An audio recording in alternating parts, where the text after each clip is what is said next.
Hello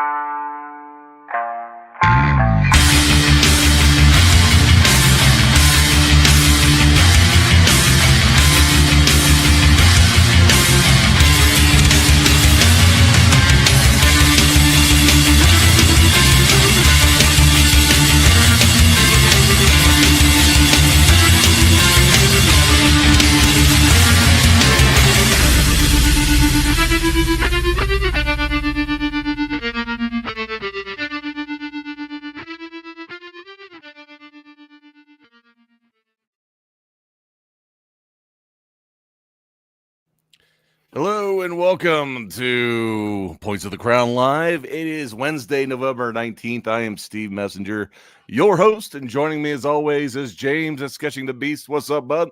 What's going on, man? And then joining first time this week, Brandon, Chaos Within. What's going on, brother? How you doing? I'm doing pretty good. How about you guys?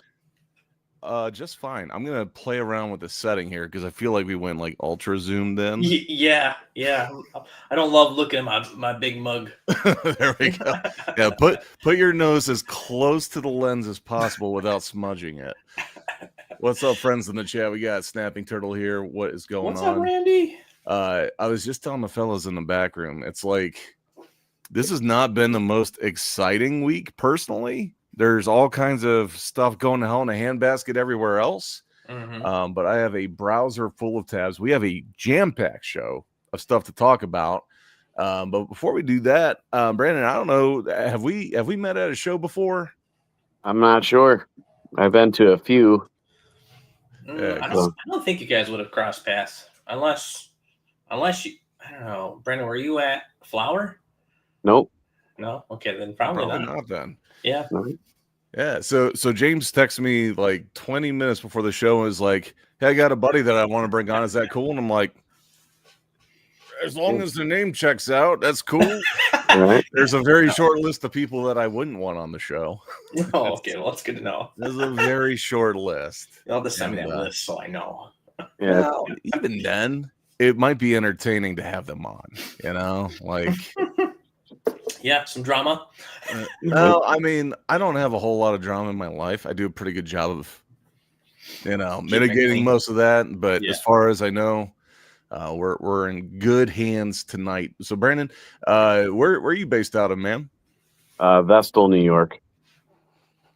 Is that close to James? I don't know. It's way south. I'm like Binghamton is like, I guess, the big part of where I'm at. Gotcha. My New York geography is not so good. Actually, geography in general sucks for me. Yeah. So if you're looking at New York, right here is like the end of New York. Here's the other end of New York, and then here's like New York City down here, right? Like I'm okay. Here. So your right hand's the ocean. I'm like here, yeah. And then Brandon's probably about like here-ish. I'm touching tips with PA. Yeah, there we go. Yeah, touching tips. Now we're speaking in terms I understand. So excellent, man. Well, good to have you here tonight. We're going to cover lots of stuff. And James, were you at the show last weekend with James? Yep. Awesome. How did the show go, guys? It went good. So for those of you who don't recall or haven't watched the show before, last year when I was at the show, I was in the hallway. I was entered into the hallway.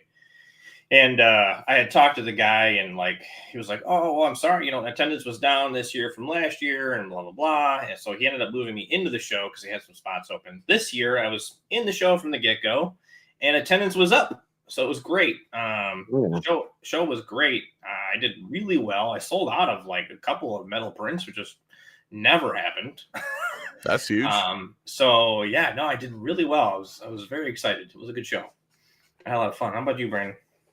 I did pretty good. From last year to this year, it was definitely a better sale time. I saw a lot of new faces there. I didn't even know you last year there because I think the first time I met you was in Syracuse. Yeah, Syracuse at the Collectors Con.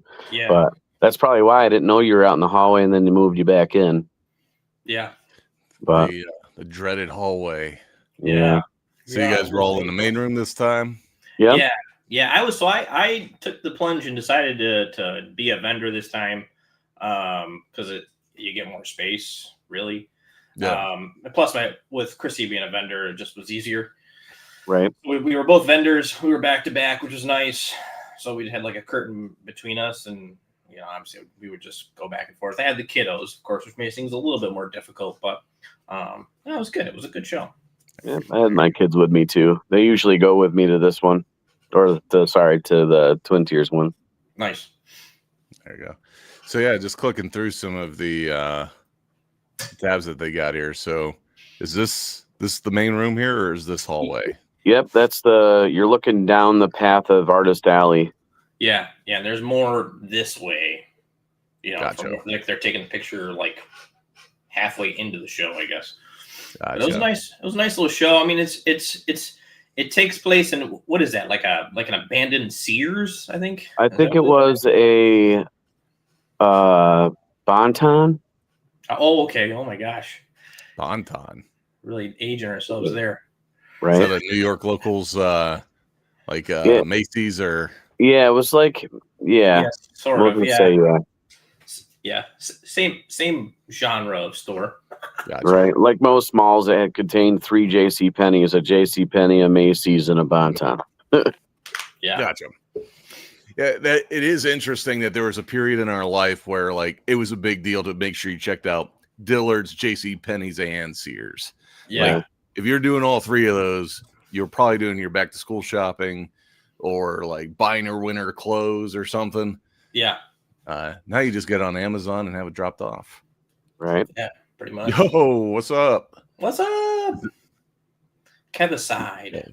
Is that Kivas? Oh, is it? No, I'm pretty. I don't know. I don't.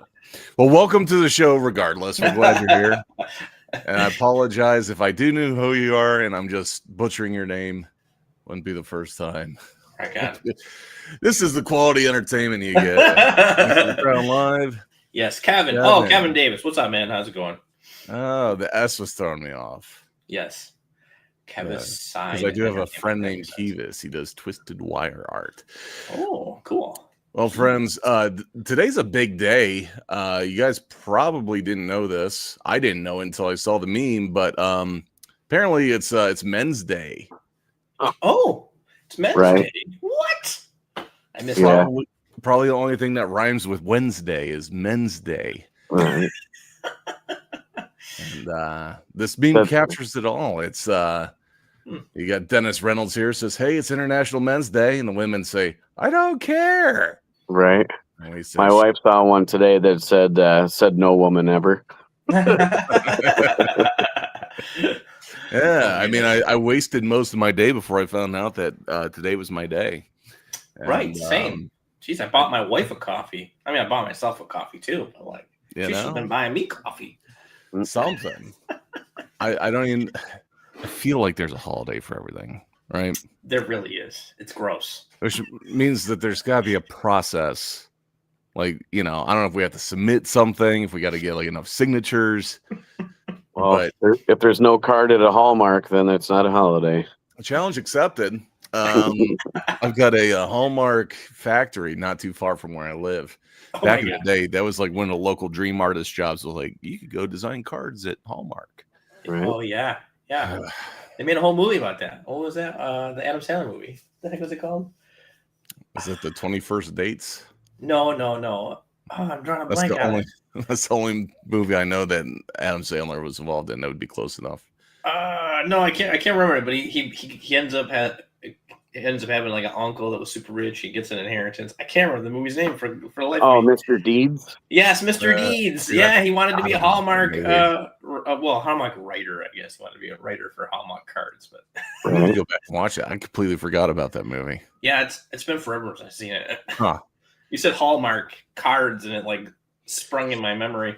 This is that time of year that Hallmark and all these other what's the channel that plays all like the cheesy Christmas movies, all the love romance? Hallmark? Is it the Hallmark Channel? I think it's the Hallmark Channel. Yeah. Talking to someone who hasn't ever owned cable. Yeah, they kind of like come out of their cave. Like the bears go into hibernate and they kick Hallmark out and they're like, all right, we got to go work now. And they take over the airwaves. Yeah, nothing but Christmas movies for the next 2 months. Really bad romance Christmas movies. He says that this is the business page. Well, we're here to do business tonight. Kevin, I need you on your best behavior, represent your business well. And by the end, wink, wink. Probably owe everybody an apology. I know where I'm at. Yeah. Now, Brandon, are you familiar at all with the show? We have a segment called Getting Away With It. Have you heard about this? I have not heard it yet. Well, when I say I find articles and I make James listen to me read them, where we talk about how to get away with crimes. So by we got Instagram's chiming in too. Oh, rock on. What's up, Instagram? What's up, Timothy? What's good, dude? Mr. Deeds, he says. Is that I'm so bad at looking at Instagram. Anyways, we look at articles about people that got away with their crimes, and this one in particular is very interesting. After quitting his job, Frank Barassa decided to literally print money. His notes were so good that police said they were barely detectable to the naked eye. Caught in 2012, he faced 60 years until he revealed he still had $200 million hidden somewhere. Whoa. He handed it over and only served 6 weeks in prison. Wow. Got away with it for years. That's crazy. He was a millionaire, but only on paper. But he got away with it for so long. I mean, imagine if you've got. I mean, they found an extra 200 million that he had hidden. Wow, which means he's just sitting on pallets. Yeah, I would have to imagine. Well, literally, the back of this truck is pallets. What do you guys think? Is this like it? Is it in boxes? Like, is that what it is? Looks like it. Oh, I mean, okay. That makes more sense. I'm like, it looks like cardboard to me. Like, how is that? How is he selling that off his money? But yeah, that's crazy, man. You would have to spend a lot of money to get the right printing material. Yeah. Well, I mean, I suppose you start with small business, right, and work your way up. Yeah. Brandon, what do you think? Is this something we can get away with? That we can? No, heck no. You didn't know that by joining the show that you would be accomplice to whatever crime that we're about to commit. Yes. Timothy says that this is the new goal unlocked. Yeah, I have some nice printers. I don't have the right paper. Yeah. I think that would have to be a one-man show, because if there was more than one, then somebody be getting thrown under the bus. Oh yeah, hands down. Yeah, the only way I can achieve my big goals, though, is that if we have a like a heist team. This isn't a heist. You're right. This is a boring crime. Yes, this is a boring crime. This guy got away with it forever. He didn't steal any kids like lemonade money. So yeah, we're not gonna do this one. Maybe a little bit here and there.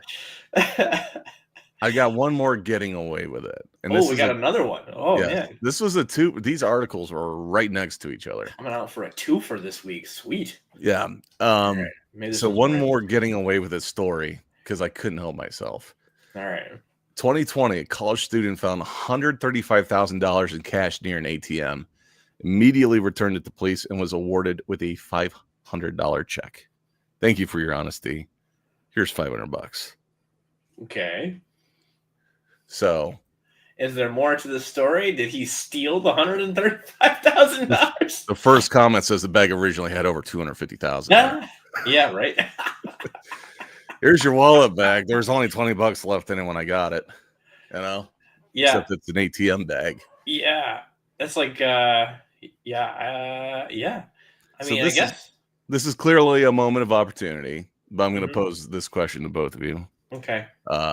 James, we'll have you go first here. You're on your own. You're walking down the street. There's an ATM, crusty old ATM that no one seems to use, but right next to it is the ATM delivery guy, the money handling dude. They only left his bag sitting there. You're in the exact same scenario. What do? You taking that bag? You calling the cops? What are you doing? Ooh, I would not risk that, my friend. Definitely would not. Knowing the technology we got nowadays, man, I don't know. I would never risk doing that stupidness. Yeah, I would probably take it back to the cops, and hopefully they would give me $500. It'd be great. Right? Yeah. Brandon, what about you? Yeah. I'm gonna have to side with him on it because you never know if it's a setup to try to just see if anybody would do it out in public. So I would say I'd return it. Mm-hmm. Of course, I would never steal the money either. I think I heard the crusty cracking of an eyelid there. No, I would never steal a bag of money that someone left laying on the ground. What is the largest amount of money that you would find on the ground and be like, yeah, this someone probably just dropped this. There's no way to get it back to him. I'm just gonna take it. What's the largest amount? Are we talking like $100, $1,000? Like, at what point do you not call the police, but you put it in your pocket? That's a good question. Where do I draw the line? Yeah. Snappy Turtle says, "You messed up." That's what I say. Waiting patiently. I think a bill. 100? Yeah. Yeah. More than $100 you're calling the cops? Yeah, because if it's only one bill laying there, then that's one thing. Because if it's multiple bills, someone's going to be frantically trying to find it. Yeah, I would hate to be the guy on the other side of that for sure. I would definitely think about it for a minute, but I would probably say if it was like $400, I'd probably still pocket it, unless I knew where it came from. If I saw the guy drop it, I'd pick it up again. No, you're just finding a cold. So here's Timothy in the Instagram chat says he found $500 at the gas station one day. Tried to turn it in, but they wouldn't talk to me. So he tried to do the right thing. $500. Whoa! I wouldn't talk to him.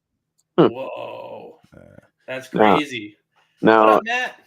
Now, if we were at the con and an AI artist dropped that money, we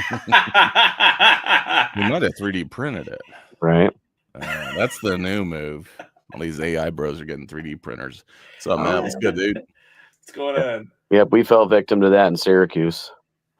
Dude, it's I was telling James the one week that we found it, there's an artist that has a Patreon where they're selling rights to 3D print their images. They're like taking images and transposing it to like a 3D print setup. Yeah. For $10 a month, you get the rights to print anything that they post. Mm-hmm. Their Patreon is currently pulling $3,000 a month. I'm already seeing right. I'm already seeing multiple 3D printers printing these for shows. It's a hoot. Yeah, they're everywhere, and it's crazy, man. It's crazy. Yeah. It says that the AI thing is putting my guys out of business. Well, I think we need to turn it around. You know what? What happens if I just happen to find a few $100 behind their tail? Who's to say that it wasn't, just lost? Yeah. You can use the same excuses they use, right? Yeah, exactly. Yeah, Timothy, I am responding to you and texting you right now because I think there's a significant delay on Instagram, but we are over on YouTube. It's probably a little easier to watch because Instagram, they squishes everything. Yeah, it's weird. It's weird. You either have to be vertical 100% or it doesn't seem to work very well. Yeah. What happens if you lay on your side then? It just goes all to hell. All to hell. Yeah. So I think we've landed on I don't know. Some people say around a few $100s they might try calling the police. I think unless you're talking thousands of dollars on the ground, it's going to get really hard to be able to call anyone and be like, hey, here's this money. Because chances are the money that was dropped is someone selling drugs. It's going to be my guess. Oh, yeah, for sure. What do you think the cops are going to do with that money? Yeah, that's true, man. They're going to be eating those donuts. Yeah, that's the thing I would think about too. Is like if I was going to call the police, I'd be like, well, are they going to try to blame me that I stole this? Yeah, see, that's a big catch-22 with things nowadays, and that's why you look for a trail. You see money, and then a few feet from there, you see like an ID, and a few feet from there, you see a wallet. Chances are there's a body next. And there's going to be a stick with a box propped up on it. This just went from simply finding money on the side of the road to a murder happened. Yeah. Hey. Anything can happen. Exactly. Yeah. All right. So to protect all of our safety and integrity, we would, of course, return all the money all the time. Yes. However we could. Of course, yeah. That's the James Woods. Ooh, piece of candy. Ooh, piece of candy. Oh, man. I didn't see it. Dude, I tell the story here about my brother who they were on the trash route and found a body. Did I tell that story? I don't recall. No, I don't think so. So this, from what I recall, my brother had done like an internship with the local like trash company. Mm-hmm. And they were out. They had to get up at like 4 a.m. to start, dumping dumpsters. And apparently they could smell it and everything else. They checked the dumpster, and sure enough, there's a dead body in it. And so he's kind of freaking out, like, what do we do? And the guy's like, no, we just call it in. The cops come get it. We move on. Like, whoa. Apparently they get so many bodies in dumpsters that it's just like, call in a code 20. Yeah. Stay on your route. We got trash to pick up. Then they ship it to Trenton. Just dump it off. Mm-hmm. And that's how it goes. Yikes. That's how it goes. Well, fellas, while you guys were at Twin Tier? Yeah, Twin Tiers Comic-Con. I was out at Motor City doing my thing. And I wasn't quite sure what we were getting into. Yeah. So as I was standing in line, you have to you unload part of your car, you go in, you check in, they give you your badge. I was standing in that line for an awfully long time. And I heard the poor gal checking people in apologize multiple times to this one dude. Like, I'm sorry, I'm new to this. I inherited a lot. Like, there's a lot of, I'm like, what? This sounds like a problem. I inherited a lot. What does that mean? Well, not like an inheritance like money, an inheritance like a problem to deal with. Okay. So Motor City does 2 shows a year. And there's a lot of hiccups between people not attending and attending as far as exhibitors and stuff goes. Yeah. And apparently there were some issues with booth placements or possibly being overbooked. I don't know. I was just standing in line. And turns out not much to worry about for this year. Yeah. But my placement was just fine. Things seemed okay. They resolved that guy's problem, but she had to apologize like a dozen times. Oh, wow. And new coordinator. So hopefully that means good things in the future for some consistency at this show as far as placement goes. But all in all, it was good. No major. I mean, it was just a good show. I don't know. Man, that's good. A big display you got there. Oh, thank you. Thank you. It's bigger in person. That's what they all say. This is the setup. Yes, if you can't tell, Brandon, I've picked a little bit from Steve in regards to how I set my stuff up. What's up, Weston?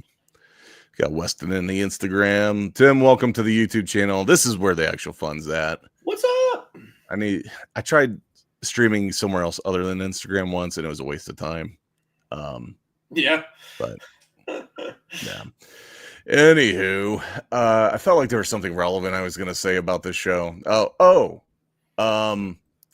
Yeah. So the beef, there's alleged beef between this convention and Grand Rapids.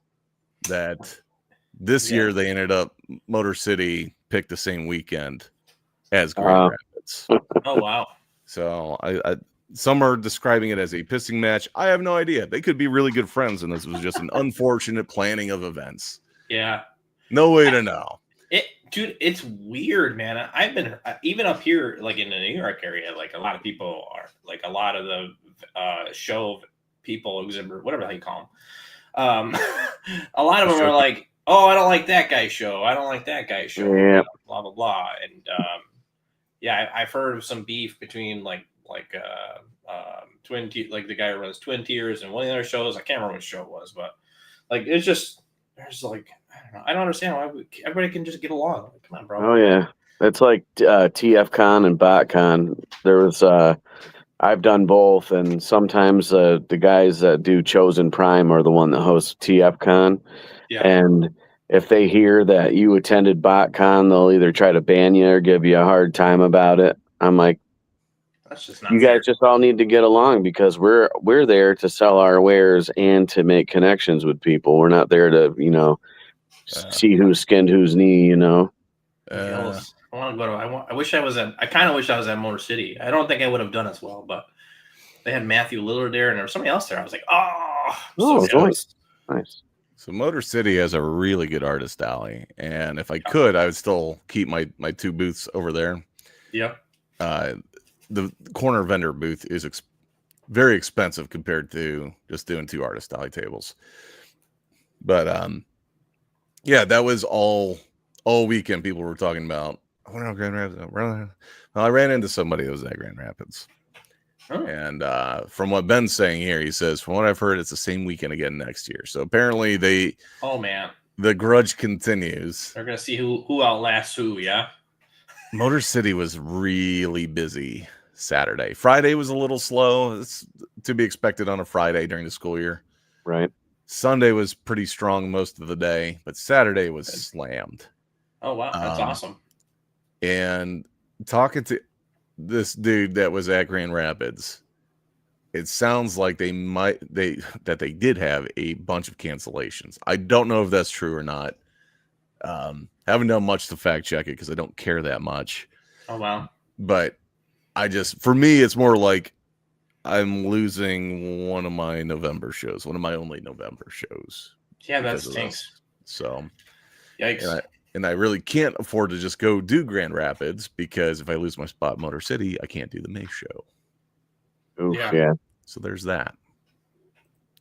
Matt says, I came up to the great upstate New York promoter world. Lol.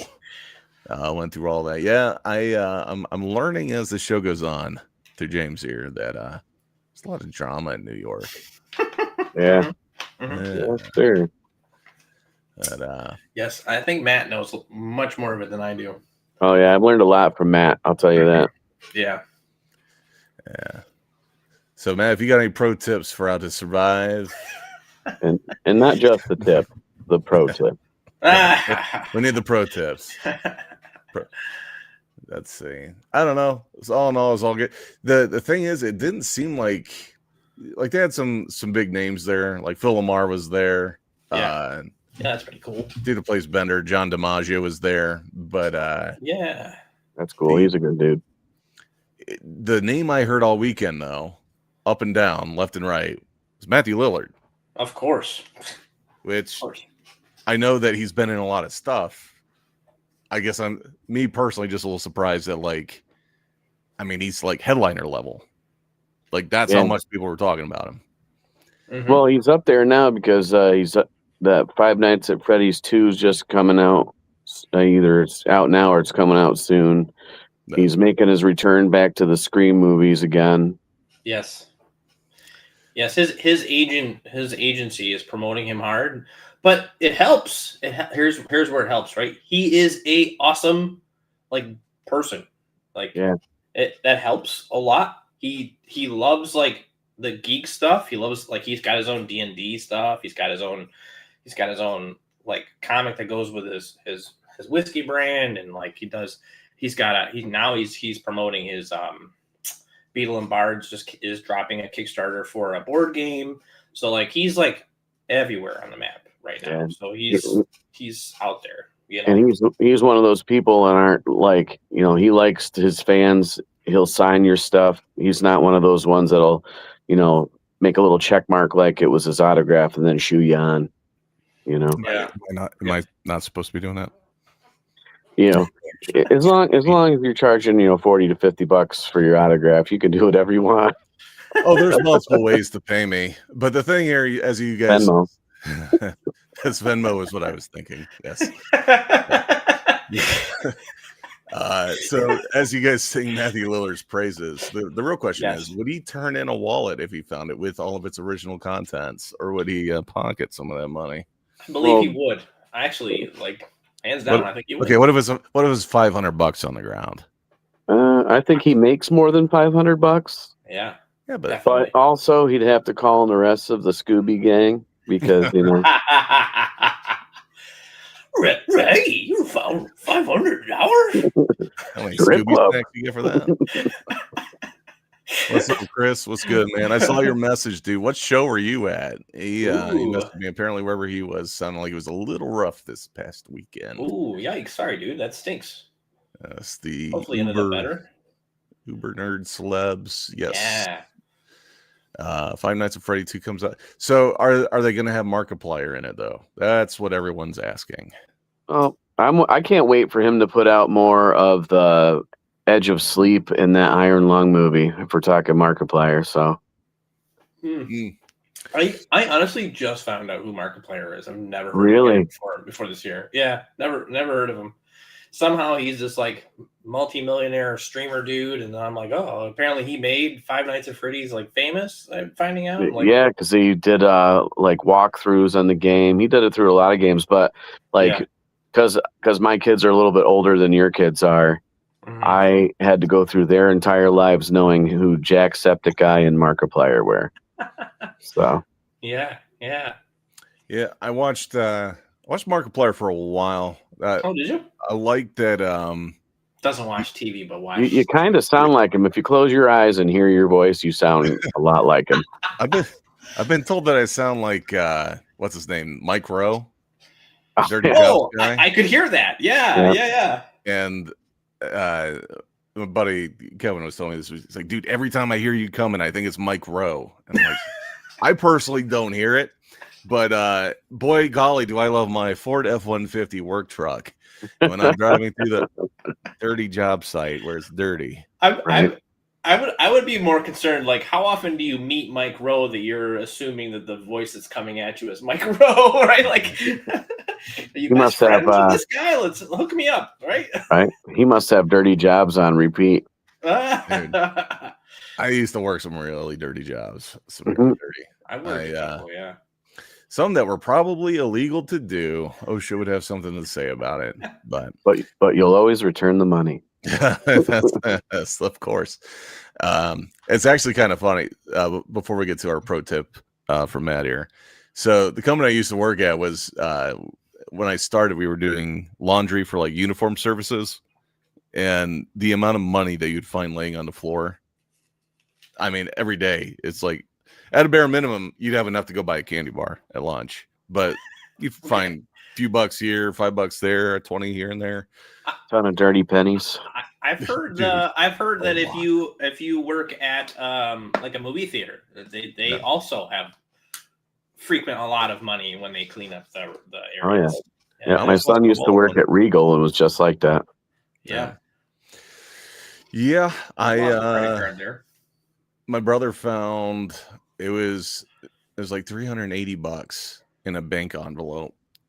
We both worked there, and he did the right thing and turned it in, and there was like a 30-day policy. If no one claimed it, it was his. But there was no way to know. Like, you got hundreds of pants from all over Northeast Ohio in a pile.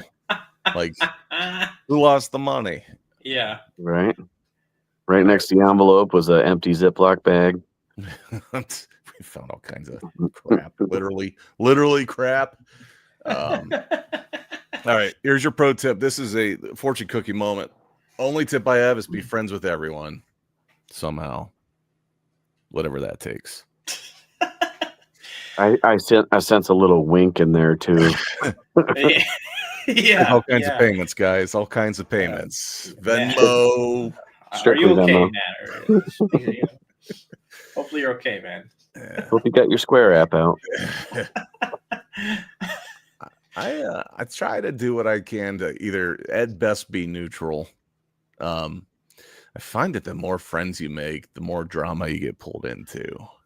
Yeah. I do my thing, man. I do my thing. I say hello. You know, if we got a spark of chemistry there, we're friends, then then it flourishes from there. But I have event coordinators who like sing my praises, and I'm like, dude, I barely know you. Right? They're like, wow, completely open up to me about how the show is going and how he hates his life during this time of the year and like blah blah blah. And I'm like, oh whoa, okay, hey buddy, you okay? Right. As we go on too, like the more I get to know you guys, I've even said it to Matt and James that I also play in a band, and I treat a lot of things doing conventions and stuff like I do in a band. Like I was telling him that, you know, we might draw Spawn or Batman or whatever, but those are our cover songs as an artist, you know. And then with that also comes band rivalry, and in the drama things, everything's so similar between both worlds that, you know, I know how to make sure you keep some people at arm's length and the other ones, you know, you could be friends with almost right off the bat, you know. Yeah. So you're going back to the hotel every night, just trashing it in a huge party, just like throwing. Yeah, especially after an artist, you know, convention stuff. You know, I go back there and, you know, draw on the ceiling upside down so that way they can't remove it. And I like it. I like it. Well, speaking of conventions, Chris says last weekend was kick butt at Rhode Island. However, Halloween weekend was the worst I've had in 5 years at Spooky Empire. That's what it was. Yikes. They have them out in Rhode Island? Yeah. Dude, Rhode Island had quite, I think it's Rhode Island had quite the lineup, dude. Holy moly. Really? I wanted to go to that show so bad, but it's a little bit further, obviously a little bit further away than Twin Tiers. And then I'm like, yeah, if it's anything like a fan expo, you know, as an artist, probably won't do too well, but that was cool, man. They had a lot of guests. They typically run up against either Grand Rapids or Motor City, so I can never do it. So who knows? Maybe next year. So are you further out, Steve? I'm Akron, Ohio. Oh, okay, yeah. I just came back from TFCon in Chicago, and then a couple months before that, I was in Indiana, so I had to drive out there twice this year. All right, down 80. Yep. Woo! Blindly, like this, in the rain. That's the best way to do it. Yep. He's right. You do sound like him. Was that who'd you say? Oh, Markiplier. Mike. Yep. Oh, yeah. He's over there going, you know what? He's right. His eyes completely shut. I'm gonna have to figure out what does Markiplier always say. What's his open? He has like. Yeah, that's right. Crap. I'm trying to remember it now. It's not like "What's up, guys." That's every other YouTuber. What's up, guys? We're done here. I know what he says. He's like, bye-bye at the end. I'll have to figure it out. Maybe I'll just start pretending to be Markiplier, get a nice wig. Right. Squint your eyes a little bit. Halloween. Okay.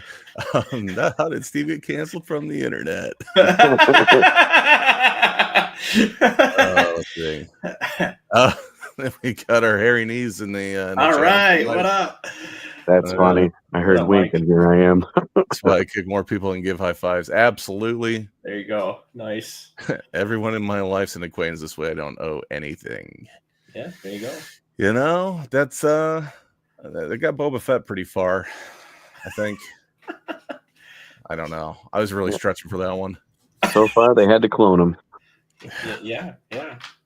Let's see. We don't care about that tab or that tab. Anybody on Instagram chime in? I keep glancing over. We get people popping in here and there. Oh, okay. That's it. Not a lot of people chat on Instagram. That's fine. I would be afraid if I was watching a live video on Instagram if I tried to type something and accidentally push another button. Too many little buttons down there. Yeah, no doubt. All right, we got a few other topics that kind of popped up before we get into the meat and potatoes tonight. Do you want to talk about Disney issues or do you want to talk about Gen Z issues? They both suck. Are you talking about like the Moana live action trailer issue, or we're talking about people literally dying at Disney? Oh, well, yeah. Let's hit that. Let's talk about that. Yeah. Well, friends, I sold the cart before the horse or something like that. People have been dying at Disney, and this article, it's literally one paragraph. It starts off with, a fifth person has died at Walt Disney World in less than a month. I thought I was going to say in the last decade or since the park's inception. No, people are dying, man, and there's not much details. And I can only hypothesize as to why they're dying.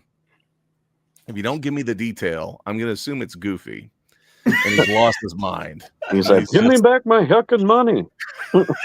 He's got a crowbar, and he's just walking up behind people, just thunk, taking them out. I don't do a good Goofy impression, but he'd be like the or whatever the sound is that he makes when he does it. Yeah. Dude, yeah, Goofy is fucking fed up, dude. All right, man. All right. He's seen enough. He's done with people assuming that he's an idiot. He's got that reach, though. Nice. Let's see. Being a Disney nerd isn't for... Yeah, dude. Like... Being a Disney nerd. You got to be strapped to roll into Disney. Yeah, dude. It's the funnel cake, powder sugar chokes all. You can only point with 2 fingers down there, they say. Is that the thing? That's the thing. They're not allowed to point with 1 finger. They got to point with 2. Why is that? It's just one weird thing. My cousin used to work down there, and she was always directing people on where to go, and she said that she almost got fired one time for using 1 finger. I wonder if that's like offensive to like some other nationality or something. Maybe. I mean, you know, Disney and the whole Nazi thing, at least it's 2 fingers and not a whole hand. Yeah, use your whole hand to point where you want to go, and the next thing you know, Minnie Mouse looks like she's right. Oh, I just forgot Hitler's wife's name. Hitlerland. It's right up there. Well, that's the next thing that's getting me canceled from the internet. Thanks, folks. I see you here is yuck. Here on Points to the Crown, where we get canceled weekly. Welcome aboard. Golly, man. So I did a little Google, and they came up with some answers for us as to why these people are dying. Specific incidents, not general incidents that could cause you to die. These are specific incidents. Explain this. If you need it over here, it's on the side. What specific means. We have some suicides. I don't know if you're allowed to say suicide on YouTube. Everyone calls it Minecrafting, but given our recent Markiplier conversation, unaliving is another one. Yeah. Let's call it what it is. These people freaking killed themselves. Some are acquitted themselves. Matthew Alice Kahn, 28, died by suicide, reportedly by jumping from a high floor of the hotel. Whoa. It's possible that they were aiming for the pool, trying to do something cool. Were they in Toontown? Jeez. The pool's the size of like a pudding cup. Yeah. A man in his 60s died by suicide at the resort. Oof. 60s is rough. This is Disney World, Mike.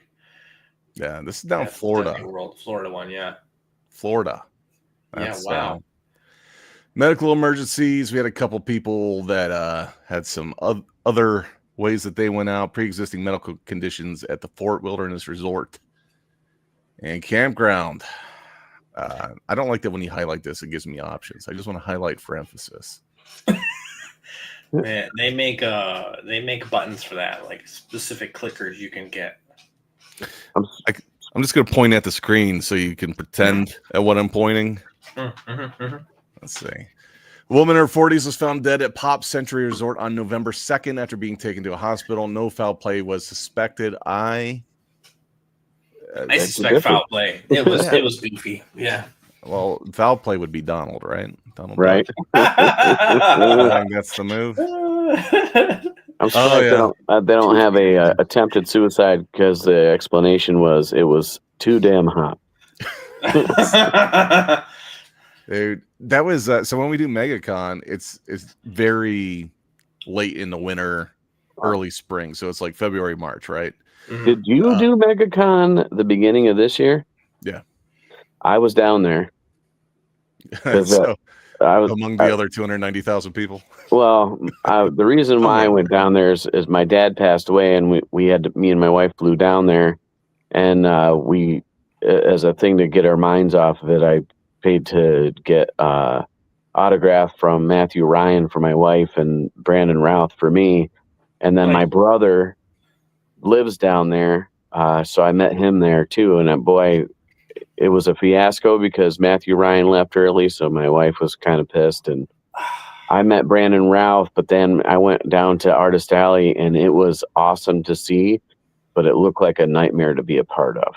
Oh, it's I think it'd be more of a nightmare to do what you did, and that's try to walk around the convention. Like, oh yeah. Well, I'm short. I walk under people, so. The to actually like vend there, it's actually a pretty well run show. That place is designed to get people in and out. My whole thing was when it came to setup, like they give you windows to go set up, you just stick to that, you're good to go. When you go to leave, I tore everything down, left it sitting there, went and had dinner. Came back a couple hours later, nobody was there. I could get in and out. Nice. So that, and I wasn't like angry because I had a nice dinner. You were pleasant. The one coolest thing that happened while we were there, though, is that because my wife was walking around trying to find where Matthew Ryan was before she found out that he left, is she literally ran into Jared Padalecki and he was hammered. Oh, wow. That's awesome. Nice. Yeah. So wait, he was hammered during the show? Yeah. Oh. And his bodyguard was chasing him down, saying, "Hey, Mr. Padalecki, let's get back to the booth." Was this like? Wow. Was this like early in the show, late in the show? It was probably like 2 or 3 o'clock in the afternoon. And he was hammered. Interesting. Yeah.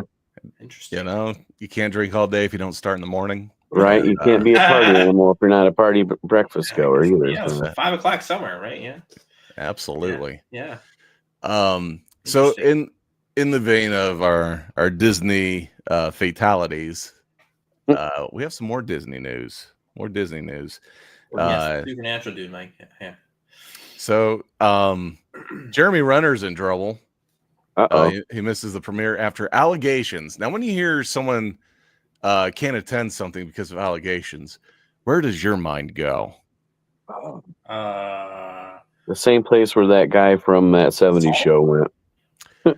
Yeah. Mm-hmm. Yep. So check this out. Jeremy Renner was noticeably absent from the Los Angeles premiere of Wake Up Dead Man, a Knives Out mystery on November 17th. His absence comes just days after Chinese director Yi Zhou accused her of threatening to call ICE on her amid allegations of misconduct. Oh, I had heard this. Yeah.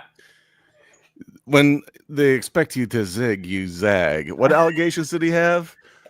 Threatening to call ICE. Right. Yeah. Well, when you give Hawkeye the Lord's work, I guess. I guess. Yeah, went straight for the jugular on that one. Yeah, there was. I was going to bed one night when I saw this. I was very confused, but I guess there was some back and forth between these two, where she was sending him some nasty messages or something, and then he got nasty. So I don't know who's on the wrong side of the fence on this one, but yeah, this is interesting. Yeah, I didn't care enough to look further into the story. It's just interesting that there's a major Hollywood producer that apparently Jeremy Renner can call ICE on. I feel like someone's, I don't know. I feel like there's some paperwork issues that might need to be resolved. Right. That's what I'm trying to say. And apparently if you have lots of money, maybe people don't look at those papers as much. I don't know what I'm trying to say here. He just wanted to put her on ice. Oh, there it is. There it is. Did he say ice or frost giants? Yes. Call in Loki. Man, this is going to be the show that gets me canceled. All right. Yes, let's do it. Go all in, you know. Yes. Well, we've got our last bit of Disney news in the form of a bit of an update. We're not going to watch this whole video because I don't care that much. But we talked a little bit a few weeks ago about our dear internet friend that doesn't know that we exist. Sam Does Art had talked about Jimmy Cummings. Was it Cummings? What's his name? Culligan. Culligan. Something like that. Right? Jimmy Cummings is a guy I used to work with. Yeah, Disney artist. Yes. Mulligan. Yeah. Samsonite. I was way off. Yeah. Samsonite. No, Jimmy Cummings is literally like another sales manager I used to work with. Oh, I didn't see Sam Does Art come on the video. Yeah. So I watched part of it. So the story behind it, do you guys know? Does someone else care to explain so I could take a quick swig? Yeah. So basically, Mr. Mulligan was at Dragon Con, I think earlier this year, right?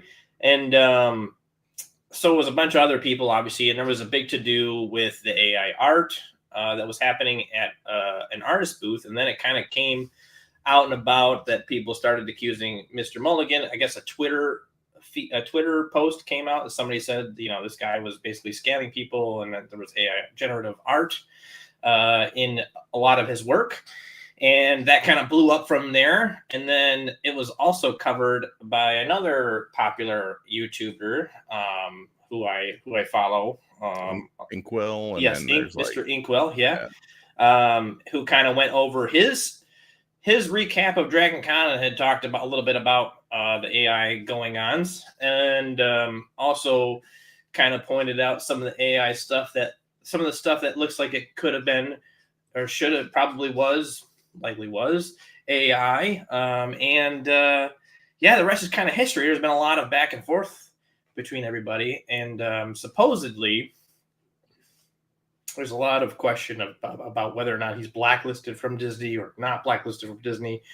And Inkwell just came out with a video like a day ago where apparently Mr. Mulligan has put a cease and desist on him, threatening legal action. Sorry, I'm tripping on my words here. This is all alleged, and we don't know anything. We're a bunch of idiots on the internet. Yes. No one should ever listen to us for any advice or any facts in general. Right. Most of this is made up. All hearsay, fictional. Yep. I thought you had only 2 Can We Get Away With It's today. So that's how I get away with it, is my general legal discipline. There you go. So I believe the event at Dragon Con was the event where they actually escorted someone off the floor. Yes. I think his happened at New York Anime. I think it's where the person found him and made the allegations. No, it was at the same show. It was at Dragon Con. Yeah, he was at Dragon Con too, but I think the person found him at New York Anime. I think that's where it started. Maybe. Could be wrong. Again, local idiot. I mean, he does look guilty. All fictional. Yes. I wish there was a way that we could put in all of our art somewhere, so that way when their algorithm takes and steals bits and pieces, that it would just be like this, just like one of these. Instead of 6 fingers, it's just something blatantly that can't be stolen. Just looks like it's always going to be there. There is a way to do that. Yes. Or like a butthole or something, Yes. Well, there is a way. There is a way. I will just say that. I'll say our dear friend Sam does explain some of the updates. He does talk about the copyright strikes, cease and desist, and all that good stuff. I do recommend you watch the video if you give a hoot about this sort of thing, but it may open your eyes to other scams that are going on in the convention world. One of the things that he goes into is they started finding, we'll call them archived images that were apparently traced or repurposed allegedly by Mr. Mulligan. Yeah. Oh my goodness. So yeah, like certain images coming from other things that were apparently traced and reused, that sort of thing. Yeah. I don't know. Yeah, well, that's a stench of guilt for sure. Yeah. Yeah. So I thought I saw that he's floundering. But sorry.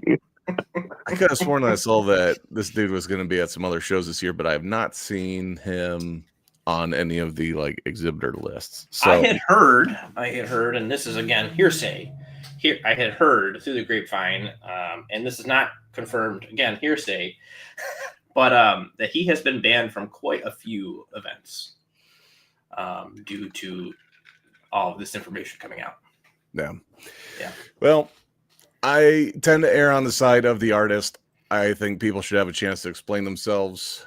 But he might be in a situation where he can't from a legal side, which may explain why he's been silent, but it doesn't look good.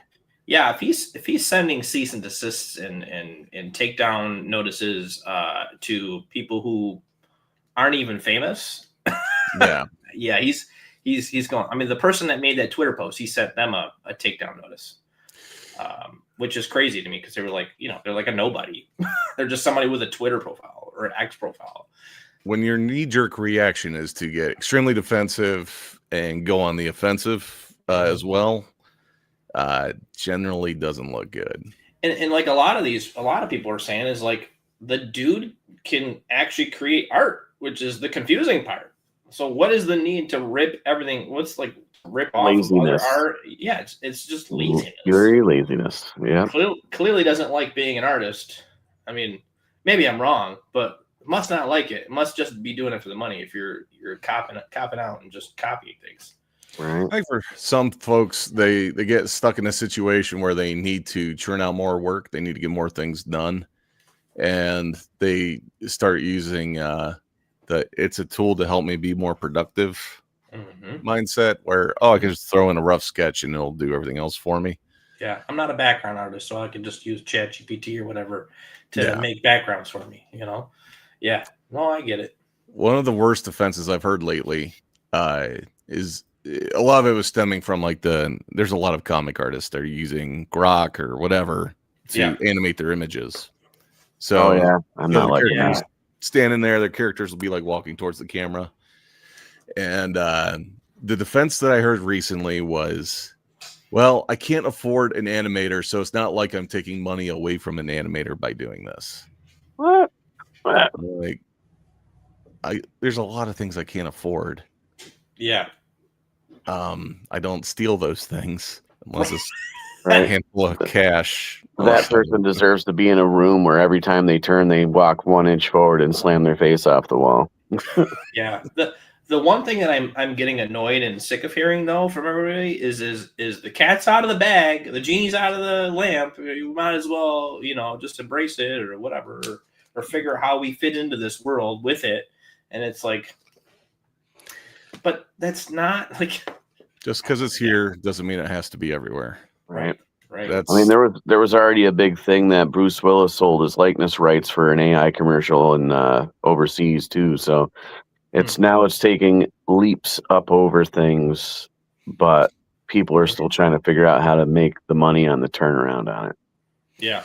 Yeah, that is something that we've been talking about for a while, that we've been hinting at, that I've held off on showing them the whole video because there's a ton of them now in regards to the AI bubble, and we'll talk about this here in a second if we're done talking about our dear friend James Mulligan. He needs to take a mulligan. Yeah, I'm hoping he gets his act together, dude. Like, it's already not easy being an artist, but I actually had someone at Motor City come up to me. Someone I met, it was just one of those things where we happened to be booth next to each other at several shows, and now we know each other. And they came up very upset, like, I think there's an AI artist here. Come with me. I'm like, why am I the guy? Just a confirmation guy. So they take me over and they show me the booth, and I know the artist. I've had multiple conversations with this artist. I know this artist process, and it is not AI. Oh, nice. I said, hey, I understand what it looks like. This artist is not using AI. And they were very upset at that. And I'm like, I don't know what to tell you. Yeah. Don't go on witch hunts. Like, yeah. Yeah. I fell not victim to it, but like at TFCon, the guy right next to me, a young kid, he must have been like probably 18 or 19. He wasn't there when I got there, but his booth was set up, and his art looked just so amazing that it was almost impossible that it was his art. But then he like showed up like a couple hours later for when the con started, and he started drawing. I was like, holy shit, this guy's amazing. But it's just because now we've been like seeing all this AI stuff and how great and spectacular that it looks. Now we're being tricked by our own eyes too. So yeah, well, and there's something to be said about when you have more of these tools available to the next generation coming up, they're going to be better and better and better. Like, someone was showing a video of kids doing skateboard tricks now, just hanging out, and they're doing stuff so far advanced, way beyond what people were doing casually 30 years ago. Right. Except for Mullen. Yeah. That's a whole nother story there. Yeah. But yeah, they I think some of the folks that I'm running to at these shows are doing the thing where they're generating an AI image and then they're tracing it to show like, oh, I drew this. This is the original pencils. That looks just like an AI image. Mm-hmm. It's like, there's no way you're gonna win that fight. Yeah. I'm seeing a lot of now as people are using projectors and they're projecting the AI art onto things and then painting it or drawing or coloring it or whatever, or sketching it out as it is. And you can tell from an artist's perspective, you can tell that's AI because that anatomy doesn't make any sense. And it's got that, it has the exact same feel that all the AI art feels like it almost has, like AI almost has its own style for the most part, you know? They have models, like engine models where it's going to be this style. Like everything you plug in is going to be put in this style. And then you have to pick which model you want to use. Yep. So I would say like the only acceptable use for this AI crap is like if you go back years and years ago when all we had was those Joanne or Michael's wooden mannequins. Yeah. If you used the AI the same way where you're using it as a mannequin, but you're not drawing over it, tracing it, drawing it exactly how it is, you know, I think maybe that's the only acceptable way. But other than that, no. Ooh. Yeah. Well, we got a comment there from Randy. Oh, we'll get here in just a second. Right. I think the big problem right now a lot of folks have is just that the means that they acquired all this data for the AI is almost money laundering, except with data. They scraped a shit ton of data, and because they packaged it up through a nonprofit, there's not much you can do about it. And that's how they made it openly available to their for-profit side of things. And so I think there's a lot of issues with the core AI conversation. And then the other bit is that even though they get the fingers right most of the time now, there's plenty where it's still like the arms are too long or the perspective's off because it's kind of just guessing what we want. Yeah, the background's weird and blurry and weird spots and it looks like blobs here and there, whatever. Yeah. Yep. So I don't know. Yeah. Oh yeah, I had another AI conversation at Motor City. I'll bring up. Oh man, lots of AI stuff. Yeah, I got banned from a local con because someone thought one of my guys was art was AI. I let them know that they can fuck themselves and showed a video of the art being done from start to finish. Nice. Excellent. They still banned you, even though you showed them a video. That's crazy. It might be the telling them to go fuck themselves part. Oh, okay. Yeah. That might have done it. Yeah. Well, I think that's going to have to be the norm for artists, though, is producing real, like, process videos on a regular basis. Just showing, like, this is actually how I do it. Yeah. So the fun one that I got, this was on Friday, it was a little bit slower. This dude comes up to my booth, and he's holding this little 3D printed, it looked like the frog from Princess and the Frog. Yeah. Mm-hmm. And he's like, check this out. And I'm like, oh, that's pretty cool. Did you make that? He's like, oh, yeah. I use an AI program to spit out an image, and then I use Nomad or whatever else or other programs. He's like to touch it up. I'm like, okay, I don't know why you're telling me all this. He's like, have you ever thought about turning your stuff? I said, dude, not like that. And he's like, well, why not? I'm like, because I'm not going to use AI, dude. And then he was trying to convert me. Mind you, it's like Scientology. Yeah. This dude is probably late 50s, early 60s. And he's trying to tell me, like, no, it's a tool. He's like, well, sir, you tell me, like, why do you think this isn't a tool? I said, sir, I can walk down to my garage right now, and I have a chest full of tools. And if I walk up to that chest full of tools and tell it to make me a car or fix my car, it can do neither of those things. He's like, well, tools been kind of evolving over time. I'm like, you're not going to win me, dude. I said, feel free to do whatever you want. I think you're cheating. And in my line of work, if I use it at all for anything, it throws that shadow of doubt in my credibility. Yeah. That what else could he be using it for? Yeah. Yeah, it sounds just like a 3D printer person. It's astonishing that somebody that's that old will try to push that. You know, when you figure out like old people usually are the ones that are be like, you know, back in the day, you know. Dude, the older folks are blown away by it. Yeah, they're loving it. Yeah. This is my 3D printed money. Yeah, there's some older comic artists that are key suspects for the whole like animating their drawings thing right now. And they started off with like, I don't know, I think it's pretty cool. You know, what do you guys think? And it quickly turned into, over about 2 weeks, I don't care what y'all think. I love it. I think it's neat. I'm going to use it. I'm like, and it's not just one person. There's a lot of people doing this right now. All over my feed, dude. It's annoying. And I'm just like, what are you doing with this? Like, what are you, what's the goal? I guess it's content. Yeah, I mean, it's a draw, maybe like a draw in, but my bigger issue I have with it is the amount of people that like are totally okay with it. Like they were like, "Oh wow, this is so cool," and I'm like, "This is hideous looking." Like you guys would complain. You guys complain because there's not enough rendering in a cartoon that they spent $40 million on, but your guys are okay with this. You know? Actually, I want to throw this question at both of you. When you draw your traditional art, right, and you're trying to figure things out, and you want to get a smooth line and all that, when you made the transition from going from that to I'm both assuming both of you guys use either an iPad or you know, some kind of drawing tablet at some point for your art.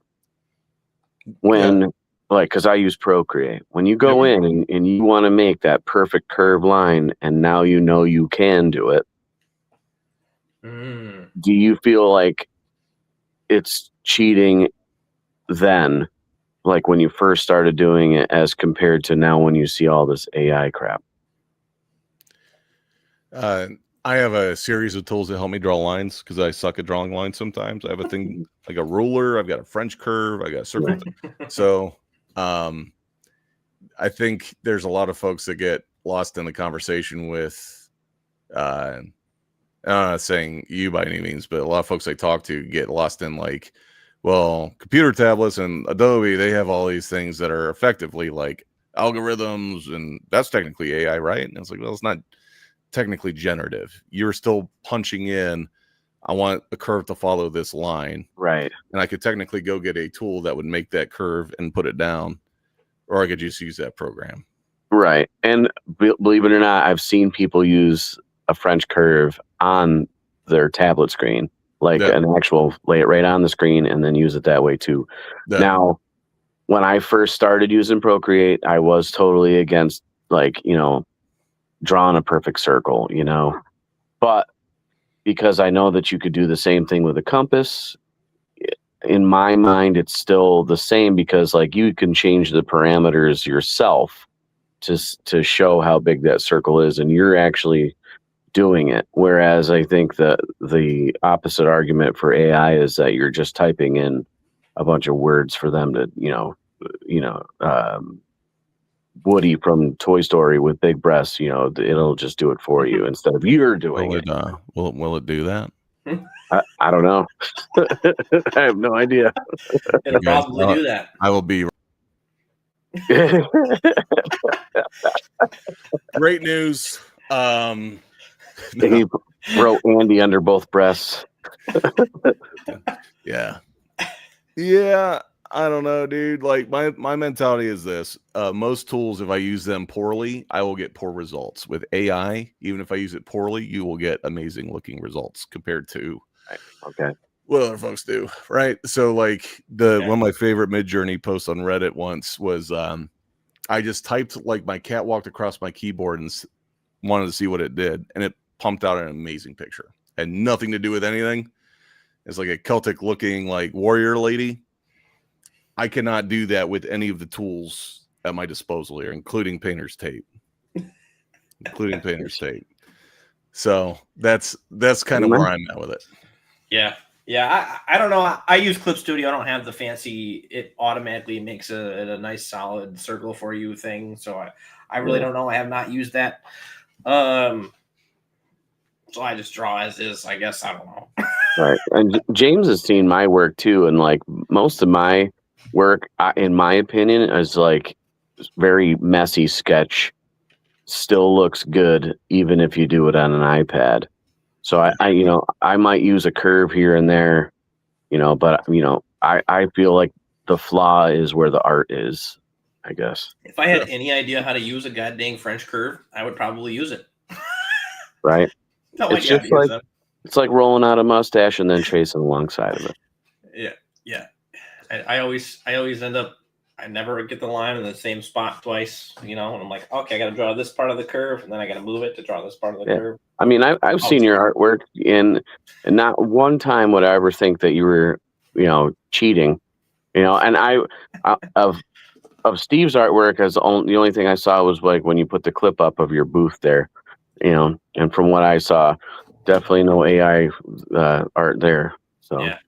I actually had a kid insult me once because I have a sign up that says no AI. Mm-hmm. And he's like, oh, your stuff's not good enough to be AI. Like, thanks, kid, get the fuck out of here. I would just retaliate with that kid and say Skynet and then just walk away. Dude, some people are rude, man. I enjoy a good burn, and that it was a good burn. I enjoyed it. All right, so we're gonna dip our toes into this AI bubble thing since we're on the topic. We're not gonna watch any of the 30-minute long videos by any means. Oh man. We got a boring pie graph thing. Yeah, this is what introduced me to said bubble, and it's an interesting thing because over the last couple days, the news has been booming with not just random internet guys talking about AI bubble. A lot of the big dogs at some of the was it OpenAI maybe? There's a couple of some of the bigger AI companies that actually been talking about said bubble. The flow chart here, I'm going to make it very simple because I don't understand it fully myself, even though I watched the video. But pretty much it's a circle. Money laundering. And if you've ever had a bunch of jerks in a circle, things happen. Kidding. I shouldn't say too much because I have family that works for some of these companies, if not directly downstream. Oh, yikes. But so the thought process here is they got NVIDIA at the middle. They are the ones. Do they actually make the computer chips? No, they design them, they engineer them, and there's a company in Taiwan that makes virtually all of them, right? Yes. But because they are designing these things and they are effectively brokering them to the masses, these lines mean they are the green ones. I'm sorry, the light blue ones are them investing in other companies. And then green ones, they're putting venture capital. So if they can't buy stock, then they're just giving them money to get these startups going. And then the pink lines, that is what they are selling back to NVIDIA. It could be hardware, it could be software. It could also be what they're buying. Gotcha. There's been a lot of stories of some of these companies are getting huge investments, whether it's venture capital or direct stock investment. Yeah. And in turn, they are buying millions of dollars in chips from NVIDIA. So as it stands, the only company that's in this giant circle that seems to be producing we're doing really good, until maybe they're not as much. I haven't looked at the stocks lately. Is NVIDIA, because they're the only one that's actually buying and selling a thing. They're selling lots of things and are making profit off of it. Yeah. Everybody else is investing in the idea that we're going to make this a $10 trillion business, profitable surcharge, across the AI landscape. Mm-hmm. By and large, if I remember correctly from the one video, and again, could be wrong on all of this. I'm not a financial analyst. Disclaimer. It sounds like none of these companies are directly profiting off of AI. It's only been investment, and it's turning into massive lumps of technically debt hoping that they're going to get that return. Selling them a dream, right? Yeah. Ben chimes in with a couple of years. Says NVIDIA is making cards for computers that actually are designed to run AI software, and they literally said they want to focus more on AI than gaming. Oh, yay! Yeah. So the concern here is at some point, these companies that have money that are getting dumped into them, if they're not turning a profit and all they're doing is buying chips and it's just bleeding out, that's effectively the bubble popping. And how bad is it going to contract when it does? Right. I'm glad that Chris is weighing in on this. Generally, you wouldn't want to be in the center of a circle jerk. That being said, I buy NVIDIA every Monday, not because of the chips, but because they own the infrastructure. Everyone, it's like all the people are selling mining supplies for all the gold miners back in the day, right? Yeah. So, this has been making the rounds. This image here, there's some other flow charts. This could be my favorite video. I'm going to show this here in just a second. But if someone asks you a direct question, what's some telltale signs that maybe you don't want to say, yes, there's a problem? What are some of the things that you would expect to see from like a CEO? Avoiding the question. Avoiding the question. If I had a survey says for like Family Feud, it'd be like, bing, bing, bing, number 2. Steve Harvey's like, don't say it. Definitely asking a different question. Yeah.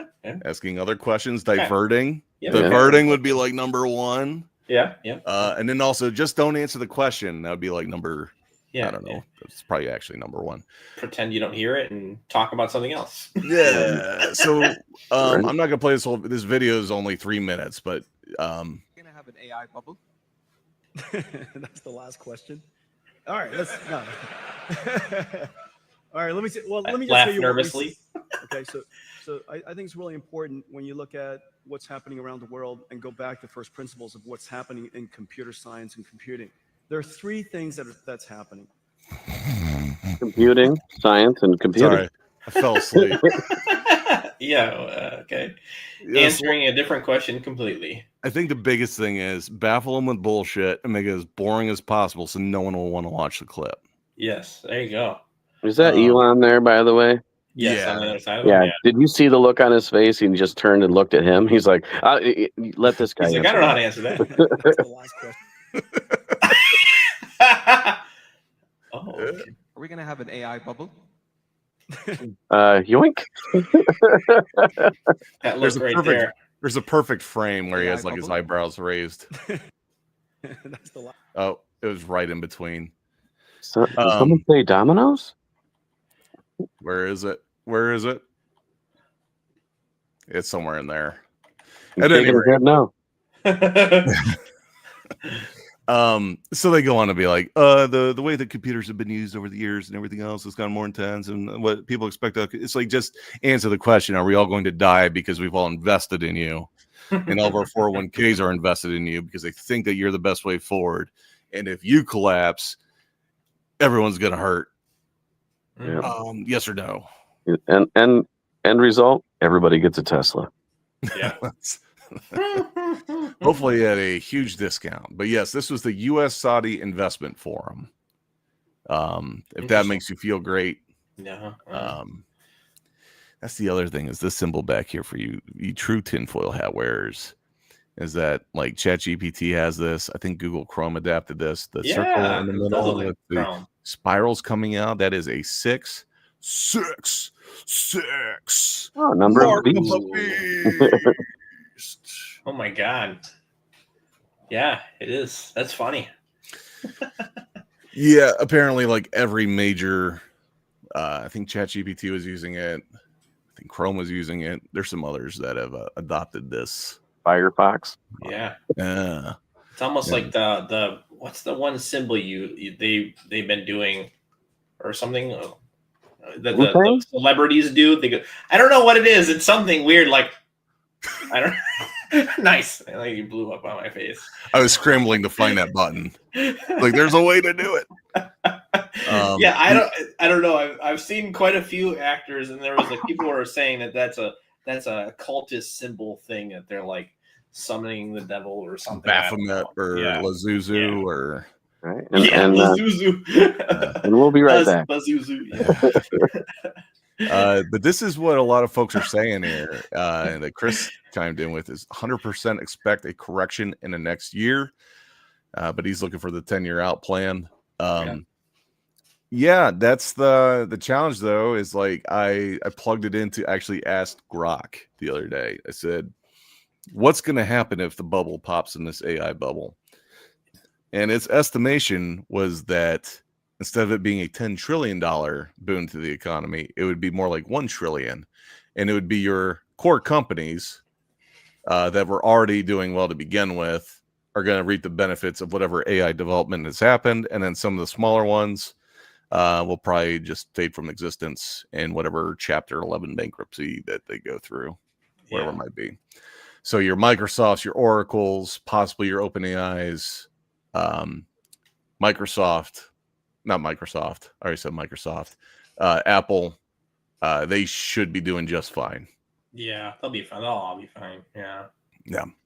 But James just summoned so many demons. Awesome. Yes. We'll have to fight him off. My next character will fight him off for us. Yeah. I do have one more clip here to play. All right, let's see it.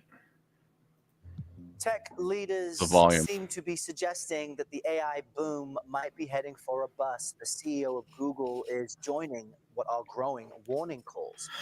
Our partners at BBC highlighted the risks of the bubble bursting. You see real demand, and we are constrained in our ability to serve that demand. So, and given the potential of this technology, the excitement is very rational. No company is going to be immune, including us. If you overinvest, we'll have to work through that phase. Ian Kreitzberg. It's a little alarming that one of the top dogs is like, well, it could happen. Yeah, Google. I mean, dude, I'm bothered by Google embracing AI in its search engine. Not necessarily because it's AI in general, but they built their foundation of like their business kind of on search engine and like searching for things. And now their stupid AI thing gives you the answer if you search for things, and you don't have to click on anyone's website. So people are like, well, what does Google SEO do for me? Absolutely do garbage, because the AI is just going to freaking pull information off my website and just, whatever. Yep.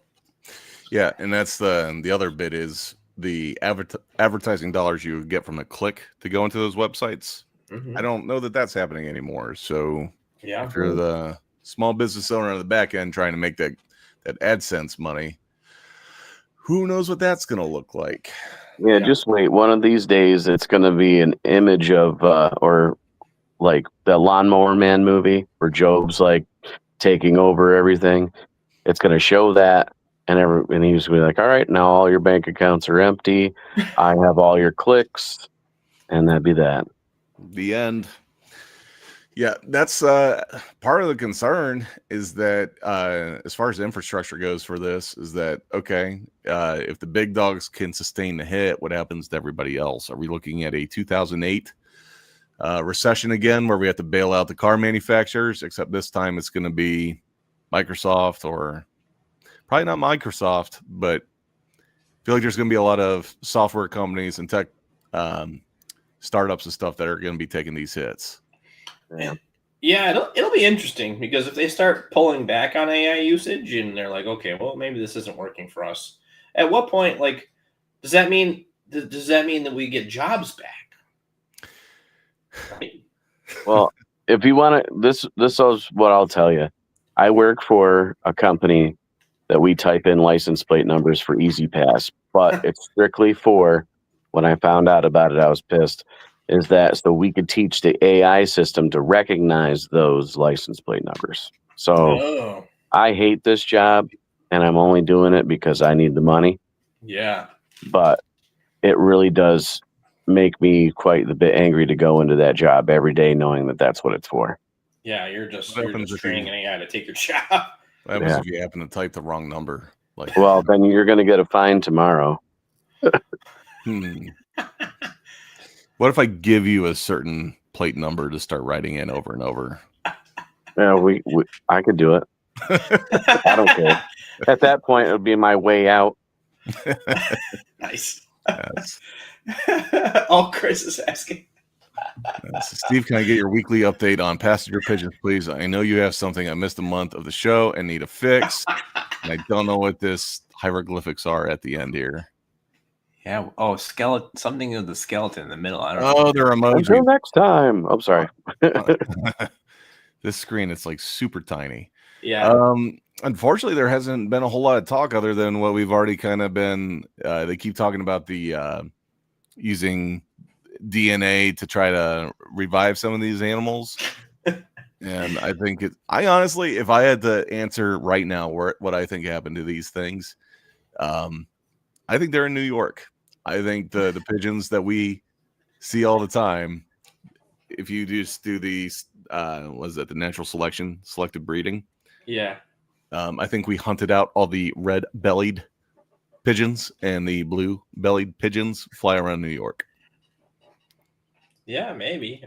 We might actually still be on the flying werewolf version. I don't recall exactly how we got onto them, but yes. So, are you saying that we're creating the next COVID with pigeons?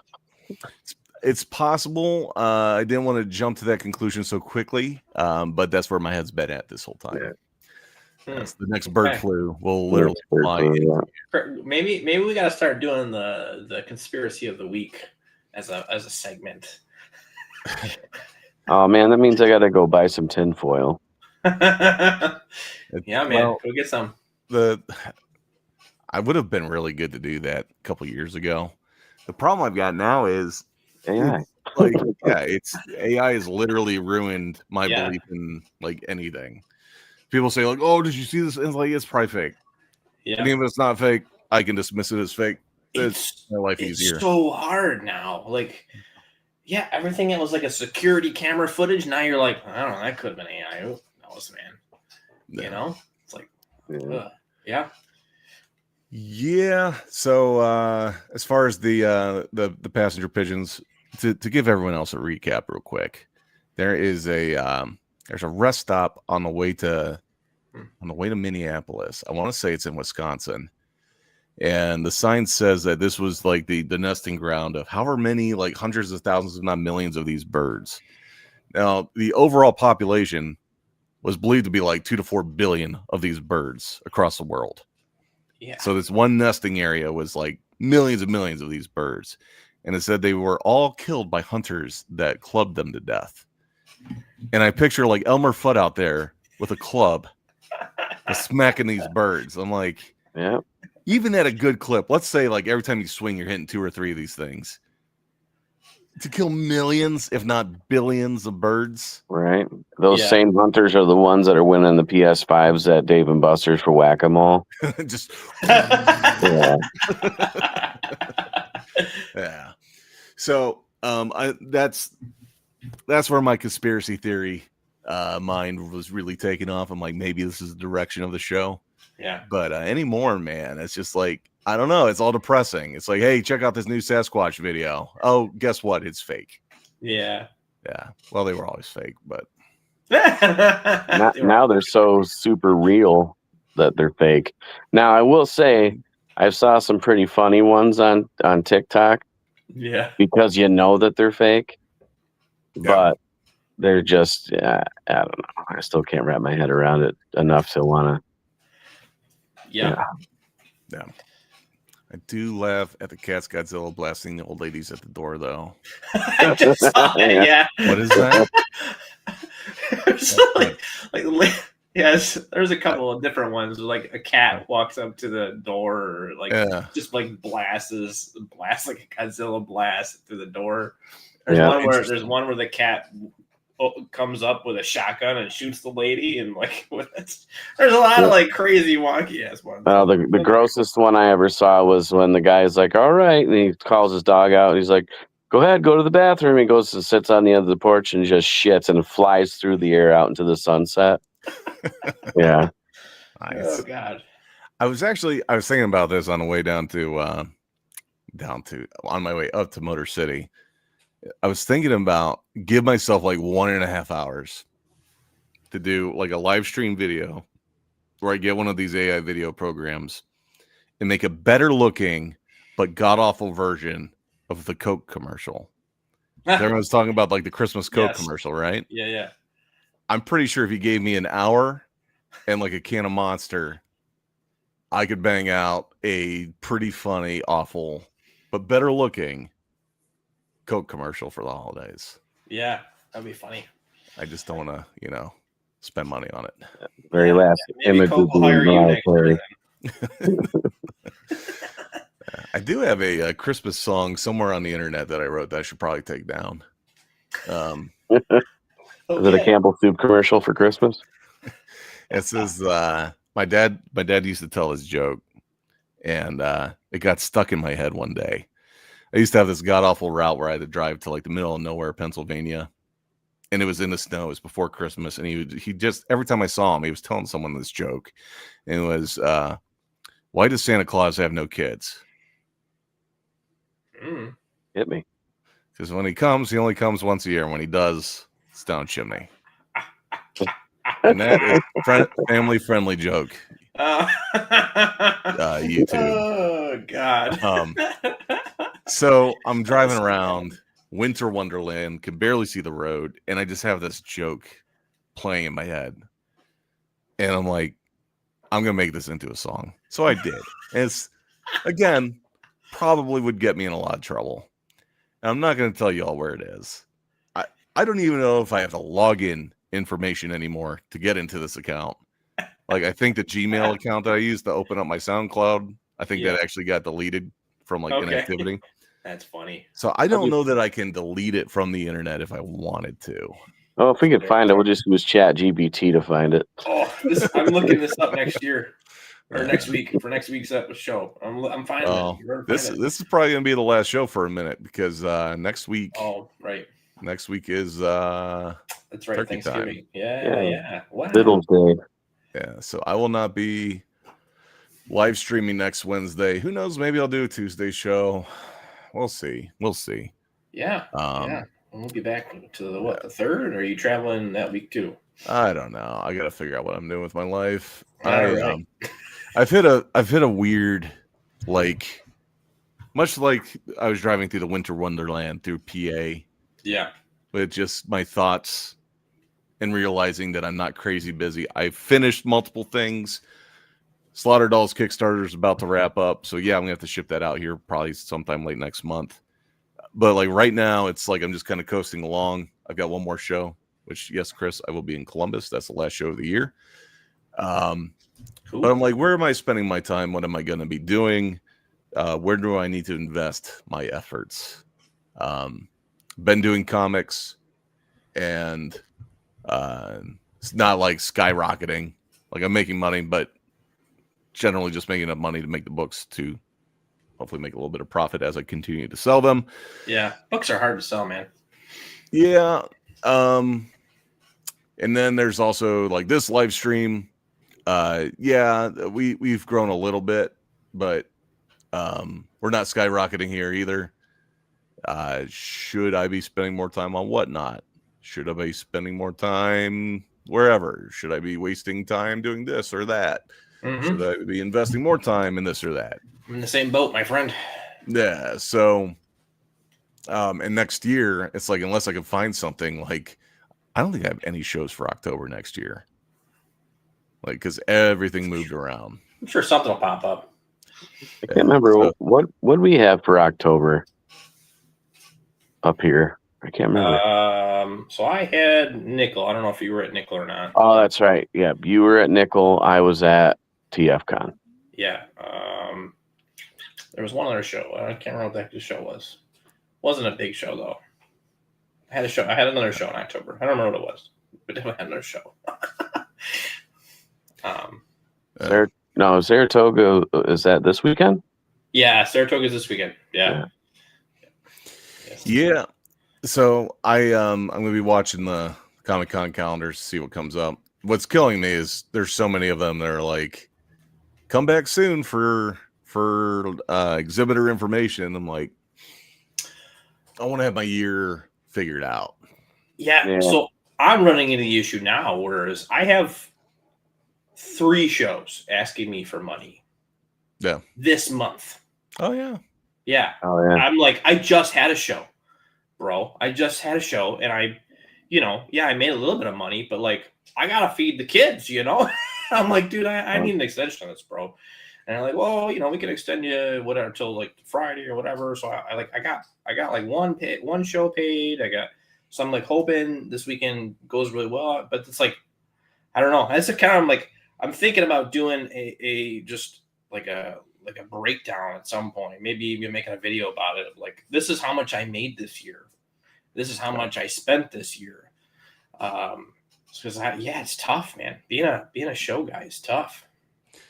Yeah, it's my buddy Kevin calls it a self-cannibalizing business. But that's any small business, is that you're constantly reinvesting all that good stuff. Yeah. Chris says at Rhode Island, I was next to the Monster booth and they traded a bunch of art, and I've got like 8 of the orange creamsicle new flavor. Ooh, is it good? Yeah, Chris, given what you were going through, I believe around this time last year, maybe 8 cans of Monster. Oh yeah. Maybe take it easy, bro. Hopefully it tastes good though. On his way out, it'll just be a big smile on his face, orange creamsicle drool, and I don't think watch out for that diabetes. Well, it's sugar free, so is it? He doesn't have to watch very hard. I did miss the beginning. How's everyone's shows? Motor City, Matt, was good. It was not the most exciting show I've ever done, but the money was good. Sold a lot of original art. That's awesome. Cool. If I had not sold the originals, it would have been a fairly lackluster show. So I can't rely on originals selling every time. But yeah, originals are one of those catch-22s. You sell them, and it feels really good for like a hot minute because you're like, wow, I just made a lot of money off of one thing that I just sold. And then, but you have to replenish that. Now you have to replenish whatever you sold at some point. It's like, if that's a bulk of your sales, it's like, okay, well, I didn't sell enough product. Yeah, it's kind of one of those, Yeah. My original model was I was going to spend all week making original art to be able to sell at the next weekend's show. Yeah. That is not sustainable. Yeah. I struggle with selling original art. So I've not been investing as much time as I want to in actual originals. I do a commissions here and there, right? But yeah. I did a couple at Twin Tiers, and then for Syracuse, though, at the beginning of the year, I sold a lot of my originals instead of the prints because people were just like, after that, one of a kind, no one else has it kind of thing. Yeah. And then the next 2 shows after that, I wouldn't sell any. And then I was explaining to Matt and a couple of you guys too, is when I go to TFCon, I sell Marvel and DC stuff constantly. But then when I go to like Twin Tiers or Syracuse or Saratoga, I'm selling all my Transformer stuff because just no one else does it, which is cool for me. But like, it's just astonishing where you go to something that's specific like that and not sell any of it. No. Yeah. Yeah. I find the more that I do this, there's not a whole lot of science to what I do.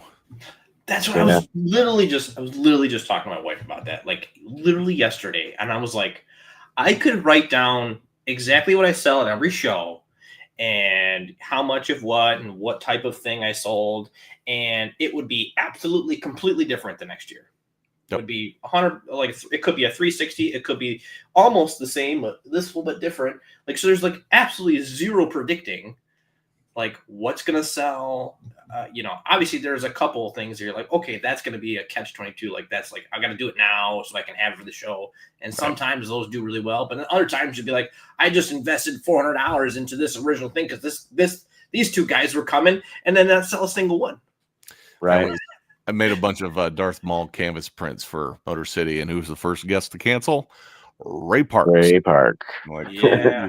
glad I got to meet him one time, and he signed. I drew a Darth Maul in the hotel room before he went over there, and he signed that for me. Like I have a bunch of voice actor stuff of my own stuff on the wall, but yeah, I always have to have at least one or two new things at every con that I've done before, so that way, because like just in my mind is that if you're going to the same con and all the same people are coming, they're not gonna buy the same stuff from you.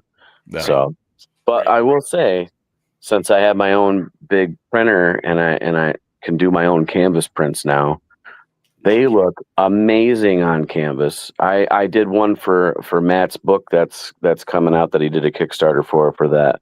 I brought a gorilla to a gunfight, and it looked great, and he sold it like that day. So, but the funny part is that we went over to Hobby Lobby the night before, and there's a friggin' hanging canvas the same way I'm doing the ones I've got. I'm like, I haven't been to Hobby Lobby in like 8 months, and now all of a sudden they have the same idea I've got. It's all in the ether. Crazy.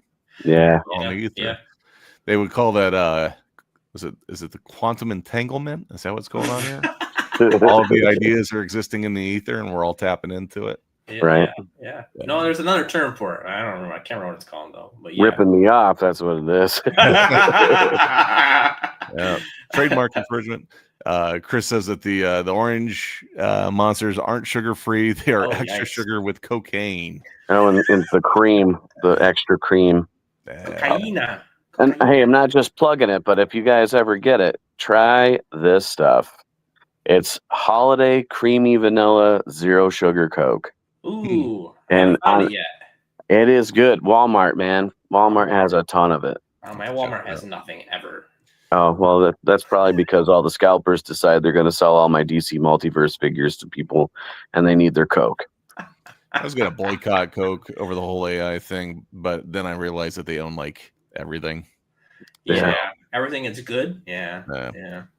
That says it was a weird year. For the first time, I think I sold more originals commissions than prints for the year. Yes. I definitely sold a lot more originals this year than previous. That's for sure. Yeah. I sat right next to Matt, and I watch his originals fly right off the shelf. So yeah, I liked his idea. I think sorry, man, I'm gonna steal a little bit of it, but I liked his he does like ripping people off. Brandon pieces. has Hobby Lobby ripping them off. James is just he's the guy. Matt, yeah. But, sorry, I interrupted you. What do you go after corporations?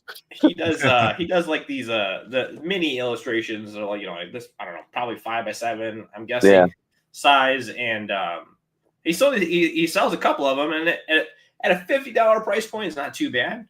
So I'm like, if I can do a couple of those and move a couple of those, like, it's extra money. And then I would almost rather, in my head, like, don't get me wrong, I like selling products. I like selling, prints and metal prints. Like, I love them. People love them. But I know you're going to get me some. I'd rather sell art because that's what I am. I'm an artist. I'd rather sell art. Prints are a byproduct of, unfortunately, not enough people buy art.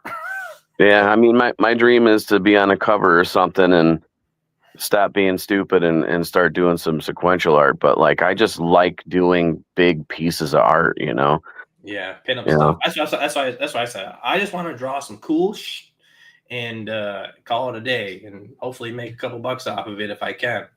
That's kind of where I'm at. But and for everybody out there that is listening, damn you all for making me draw G.I. Joe stuff. So nice. Personally cursed on this show, friends. Yeah. All of you. Damn you. Yes, damn you all. Damn you all to hell. Ben says Motor City was weird because I sold a bunch of some designs that I rarely ever sell. That tends to happen. Yeah. Everything comes and goes in waves. Matt confirms. He said it happened too. Yeah. Got Hobby Lobby art. Jeebus is watching your ideas. Always looking over my shoulder. Yeah. That's hilarious. And he said, what is that? Oh, it's we're talking about Coke. Yes. I don't know. Maybe I'll try it. Maybe I'll try it. I don't know. It's good, man. I'll have to try it. Maybe we'll give it a shot, but probably not anytime soon because I don't really buy soda. I don't either. Like I was diagnosed with type 2 diabetes almost 4 years ago now, and oh wow, I weighed like 365 pounds. Now I'm down to 241. I quit soda for a long time, but then somebody's like, "Hey, you need to try this," and I tried it one time, and now I'm like, I have to push the stuff away if I had like one or two, Yeah, but it's good. I buy pop by the car full. Yeah. It's awful. Yeah, my wife and I are extreme pop addicts. We obviously, so my wife is a type 1 diabetic, so we get the sugar-free stuff. But yeah, I'm definitely a pop addict. Yeah, I hate zero sugar anything because it just tastes bad, except for that. And Propel. Really? Propel is good too, but those two are the only two things. It's funny, dude. I've been drinking diet stuff for so long, I can't even drink sugared pop anymore. Yeah, so I'm afraid that if I have that, I'll just die instantly. Absolutely. Matt Flint says, I like having original art that's affordable, budget-friendly, 5x7s and sketch cards. Yeah. Yeah. So this is you don't take my advice, right? You don't have to. I don't even recommend it. I wouldn't even call it advice. I'm going to say some words, do with it what you want. Is that for that price point, I'd rather just sell something that I didn't have to spend time on. I'd rather spend my time on bigger things that I want to do. Right. But I also get it. Making that accessible to people, I think that's a good thing. That's like one of those, like, you're playing Fallout and it says like good karma at the bottom or whatever, like when you do a good thing. Yeah. That's a good thing. There you go. Yeah, so I don't know. It's funny because if you think about it, right? So technically, considering you dictate how you spend your time, drawing cost on a piece of paper costs what? The amount of material you put on the paper and the paper itself, maybe $1, right? So it's a cheaper investment. It's just more expensive investment in time. Yeah, that's what Matt's always told me, because I usually like hit Matt up every once in a while when I need some kind of advice on something, like how I should price a certain thing, when I should just know. And that's the biggest thing about like being a musician. I know what my time and my value is when I do my music as compared to when I sit down and put a lot into my drawings. Yeah. But I just want people to go home with my artwork and then have them show it to 100 other people. And so sometimes I make my price points real low, just, not to make the money, but to get it out there. But then there's other times where I've spent a lot of time on like my Leonardo that I just did, and I'm like, man, should I put it out for more? But then I want somebody to have it, and I'm also an advocate too I'm a sucker for like kids and veterans and stuff. So if someone walks by, they're looking at it and they don't pick something up, I'll just give a print away, Yeah. But that's me. I'm not telling everybody to do that, but that's, it's because I'm having so much fun now doing this than I ever would typing a license plate number in. Yeah. So I've never tried it. I've never tried the license plate thing, so I don't know. I highly don't recommend it, but if you want to give me the ideas for the license plates, I'll tell you what, man, I have seen some crazy vanity plates. Oh, yeah? That I cannot believe the government would let people have on their plates. Like eat ass or something? Yep. We had the classic ass man. We had the crotch crickets we've seen. Yeah. That's hilarious. Granny's Giny we saw yesterday. Nice. Yeah. Nice. Hey, if you pay the government $85 or whatever it costs, they don't give a fuck. I think it's a lot more than that these days. No, dude. I looked at it. I almost got a new license plate. I'm like, oh, cool. Maybe in your great state it might be that, but I think it's even more in the New York don't care. If you think New York doesn't care though, New Jersey definitely does not okay. They're like, you want to put what on there? Okay, sure. I feel like it was more of this. This is saying that's a $50 annual fee in your state. Yeah, maybe that's what I was doing the math, because you also have to buy the your registration sticker. Right. Yeah. So if you add it on to the registration, it's a little bit more expensive. That's what it's going to be, like $110 a year to have vanity plates between the sticker and that fee. And I'm like, is that that's a yearly fee? They don't just charge you once. You have to pay that every year. Annual fee. Yeah, you won't believe how many times I've seen like different iterations of Batmobile on a license plate. Like, I like Batman, but now I'm like, well, I'm not doing that. Nah. Well, we're getting towards the end of the show here, guys. Do you have anything that you want to plug before? Same with the chat. Chat, if you guys appreciate you hanging out, hit that like button. And then if you have something that you want to plug that you're working on, or a website, feel free to put it in the chat. Rock on. Brandon, you're our guest, man. Why don't you plug whatever you're going to plug in first, man?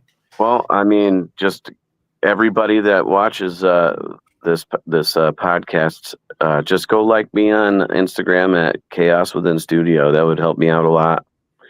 Rock on. I don't have any shows coming up until so far March in Syracuse. Oh wow, okay. There you go. Give Brandon a follow. Check him out over there. Yes. James, what do you got? I got Saratoga coming up this weekend, so if you're in the area, please come on over, say hello. It's a fun show. Buy his metal prints. Yeah, get some metal prints. I have a whole nother half a booth that I'll have this year, so I'm excited. And then not this week because I'm just swamped, but beginning next week, I will be doing live streams on TikTok, YouTube, and then once a week on Whatnot. And OnlyFans. Yes. There you go. Check out my Instagram and follow me on Instagram if you want the OnlyFans info. I think that's more wrong to say on YouTube than it is to say like the suicide word. I hope I didn't just cancel you. I'm sorry, Steve. Yeah, you're gonna got you banned from YouTube. I will say that you can have an OnlyFans and still not do the dirty work. So this is true. I heard it start off being like almost like a Fiverr where you can like, put your artwork up and like get jobs and stuff. And you could still do it that way, but you're going to be stuck in there with. It's like going to a convention. You're the only artist, but everybody else is into porn. Yeah. So I mean, it's sad that they let themselves turn into that, but whatever. It's their business decision. Just another platform for feet. Yeah. A lot more than feet, my friend. Hey, I was trying to get them uncanceled. Probably the most mild thing that's on there. Well, friends, I don't have any shows this weekend. I did finish this. Do you guys want to see a sneak peek cover reveal? Ooh, yeah. Yes. Everybody hang out. Everybody close your eyes and listen to Markiplier. Hey, there you go. Markiplier here. I don't know what he says. Markiplier here. So I've been working on this new. It's a graphic novel and a card game, and I don't know that I'm sticking with this as like a cover A, but I wanted to get all the characters on there. Might go with a more simple cover for the next one, but this is the that's sick. The layout. That was awesome, dude. Thank you. That's really cool. It is a little busy, so I think I might. I don't know. I think if I was to just say the background makes it busy, but I think the characters look great. Yeah, characters look great. You should put a little Easter egg in there somewhere. I really like the logo, dude. You did a good job on that. Thank you. That looks awesome. Thank you. I'm trying to step up my logo game. Nice. You did a good job. Matt says, I'm gonna always switch my style up and do furry art. I hear there's a lot of money over there. So. Yeah, Matt's also good at tentacle art too. somebody made a video about that on YouTube. I haven't watched it yet, but I'd be interested to find out. Like, is it really profitable? Hey, real quick, Brandon, what's your Insta again? It's at Chaos Within Studio. There you go. Chaos Within Studio. Yep, you'll see a big QR code for the profile picture. I'd put it in the chat, but I would get disconnected. I'm having a weird issue with my YouTube connection here with Streamlabs. Yeah, Pittsburgh also has a big furry convention. Not that I know. It could get a little hairy. It's remember, there's something about Mary. Is that hair gel? Yeah. I will say one thing though.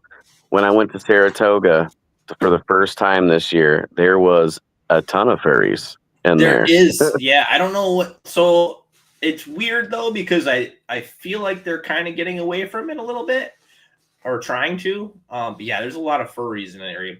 But again, there's a lot of money in that area. There is. A lot of people have money to spend on furry costumes, where they're spending $5,000 on a freaking furry costume, right? Yeah. Yeah. Well, last thing I got for this weekend has nothing to do with furries that I'm aware of. Has nothing to do with Comic Cons. We'll be helping out my brother. They're doing Friendsgiving over there.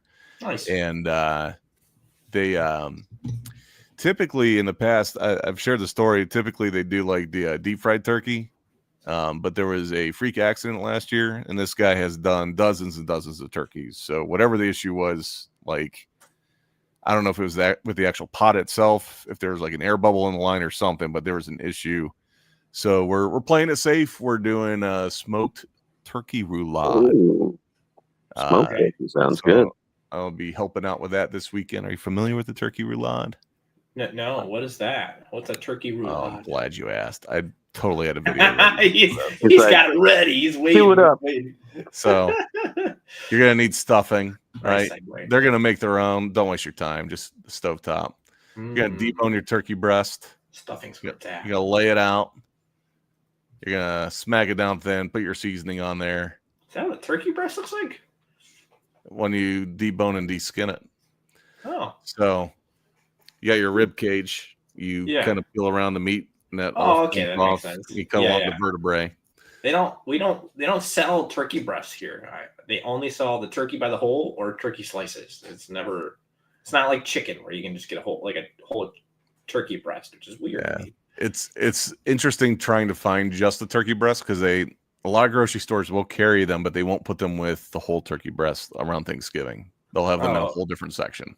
Okay. So they're doing more of a traditional seasoning here with, like, garlic, your sage, and all that stuff. I do it a little different. Put down some apple butter first. Okay. Then I put down just your salt, pepper, garlic, and MSG. Okay. Makes everything better. You do all this. I've never used MSG to cook with. Oh, dude, it's fantastic. All right, they're gonna make stuffing here. It's a waste of time. Just get stuff. Isn't it just like flavored salt? Then you look like this. Yeah. So it is a monosodium glutamate, which means it's like a very simple, easily broken down salt. I don't know about the easily broken down part. That's relative, and it's also made up by me right now.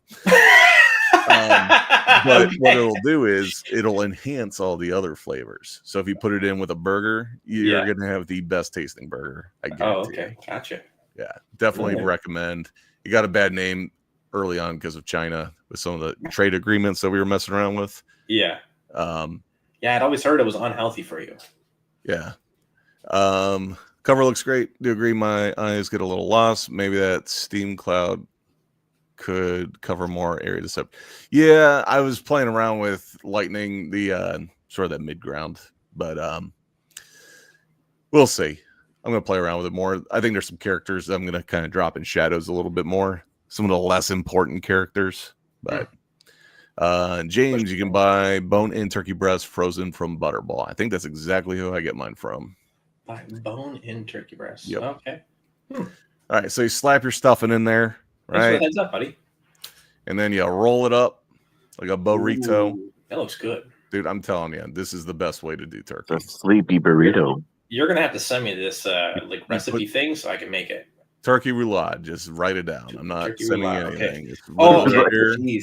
No. Just Google it. Yeah. No. You could just Google it. All right. This part's optional with the butcher string. It does help keep everything nice and tight together. But if you're putting it in the oven, you can just put the skin right over top or substitute it with bacon. All right. Bam. So we're going to put some bacon over that. Get all nice and smoky. They put a little bit more seasoning on there. That's fine. It's going to be bacon, so you don't need any seasoning. Throw it on the rack in there. Throw it in the oven. It only takes about an hour and a half to cook this. Okay. It's going to come out the best turkey you've ever had. It's going to be juicy, full of flavor. No one's going to be complaining, and if they do, it's because they're just jealous that they didn't make it. This looks way drier. She overcooked this. Yeah. There's going to be juices. Wow, look at that turkey sushi. Dude. It's like a Swiss cake roll, man. Yeah. This is nice. Oh, and then you dip it in the cranberry sauce. That's smart. So what I've done in the past, I don't know that I'll be doing it this weekend, but what I've done in the past is I'll make like a these hard cider and make almost like a syrup glaze to put over it while like they're the last 5 to 10 minutes. Ooh. I've got a nice little apple kind of pop to that bacon. Yummy. It's very good, very enjoyable. Everyone should do it. Mine's the best. All I have to say about that. All right, I'm gonna hold you to that when I show up one of these times. Yeah. That's we'll be making 2 of those bad boys. Yeah, I have done bamboo skewers. They do work pretty well. But yeah, bacon, man. You just wrap it in nice and tight. The bacon almost acts like glue, and it just contracts everything. Yeah, it probably keeps it nice and juicy inside too. Yeah.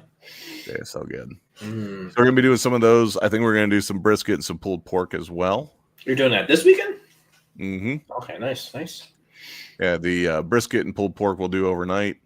It's kind of great. We're just sitting around talking, and I don't know if it was, I can't remember who said it, but like, hey, what if instead of ham, because we normally do ham, and it's always just like it's there, it's fine, but it's kind of there. Yeah. What if we did pulled pork? We got the smoker. We've been doing pulled pork. It's very good. So just picture leftovers, some mashed potatoes, some mac and cheese, pulled pork and barbecue right on top. Yeah. Sounds so that's good, what we'll be doing this weekend. I'm more excited about this than literally anything else going on in my life. It's not too often I get to make this. So. Nice. All right, friends, we're going to wrap up with question of the week. We're going to keep it quick. What's something you didn't realize was optional in life until you saw someone simply not doing it? What's something you didn't realize was optional in life until you saw someone simply not doing it? I'll tell you. I'll give you one that's very Comic-Con sensitive. Yeah. There's so many of these conventions when you go to leave, you go to the parking garage. And yeah, exactly. Chris said there you go. Yeah. You got the parking garage and they had the pay before you leave thing, and there's like a line of people trying to shove their credit card in there. Yeah. Just leave. They're gonna take your credit card when you go to leave. Oh. Plain and simple. The people that are paying ahead of time, they're doing us all a service by speeding up that process slightly. But this asshole's holding up the line. You see me put my ticket in, and then the next move is my credit card, and then y'all get to wait while the transaction processes. Then I go. Nice. Yeah. So there's your pro tip. You guys got anything with something you didn't realize was optional in life? I'm sure there's a ton. Yeah. You don't have to go to McDonald's now. Dude. I guess, yeah. You don't have to learn how to cook as one. I've learned that through other people. I mean, I learned how to cook, but everybody's got an air fryer now. Yeah, dude, that thing is a lifesaver. I'm like, dude, I'm too lazy to cook right now, man. Just throw it in the air fryer. Done and done. Yep. Cool. Well, if no one else has anything, guys, hit that like button on the way out. Make sure you subscribe or follow Brandon over at Chaos Within Studio. Follow James at Sketching the Beast. You know where to find me. Thanks for hanging out. Brandon, thanks for hanging out. James, thanks for hanging out. Chat, thanks for being here. We'll see you next time. Later, guys. Have a happy Thanksgiving.